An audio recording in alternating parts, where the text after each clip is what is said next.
നമുക്ക് കായംകുളം കൊച്ചുണ്ണി എന്നുള്ളതിനുപരി രാഗത്തിൽ ആദ്യമായിട്ടൊരു പടം കാണാനായിരുന്നു നമ്മൾ ത്രില്ലടിച്ച് വന്നത്. പിന്നെ ക്ലൈമാക്സിലെ രംഗങ്ങളൊക്കെ ഷൂട്ട് ചെയ്തൊക്കെ നന്നായിട്ടുണ്ട്. പടം രാഗത്തിൽ തന്നെ കാണണം, അതിൻ്റെ സൗണ്ട് എഫക്റ്റും കാര്യങ്ങളൊക്കെ ആയിട്ട് കാണണം. പിന്നെ മൊത്തത്തിൽ എന്താ പറയുക വെച്ച് കഴിഞ്ഞാൽ ഇത്തിക്കരപ്പക്കി ആണ് അതിൽ ഹൈലൈറ്റ് ചെയ്ത് നിൽക്കുന്നത് കായംകുളം കൊച്ചുണ്ണിയേക്കാൾ. അത് ലാലേട്ടൻ ചെയ്തതുകൊണ്ട് ഒന്നുകൂടി മികച്ച് നിൽക്കുന്നു. നിവിൻ പോളി നന്നായിട്ട്, നിവിൻ പോളിയിലിപ്പോൾ ഇറങ്ങിയിട്ടില്ല, ഒരു ഇത് ഇറങ്ങിയിട്ടില്ലോ, നന്നായിട്ട് നിവിൻ പോളി നന്നായിട്ട്.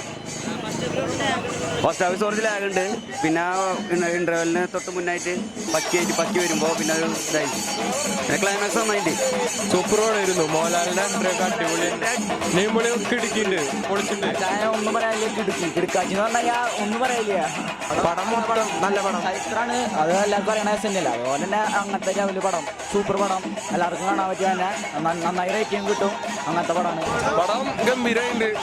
മൊത്തത്തിൽ ഒരു വിഷ്വൽ ട്രീറ്റ് തന്നെയാണ് പടം. മൊത്തത്തിൽ പിന്നെ അടിപൊളിയായിട്ട് പടം. പടം വളരെ വൺ ടൈം വാച്ചബിളായിട്ട് എനിക്ക് തോന്നിയത്.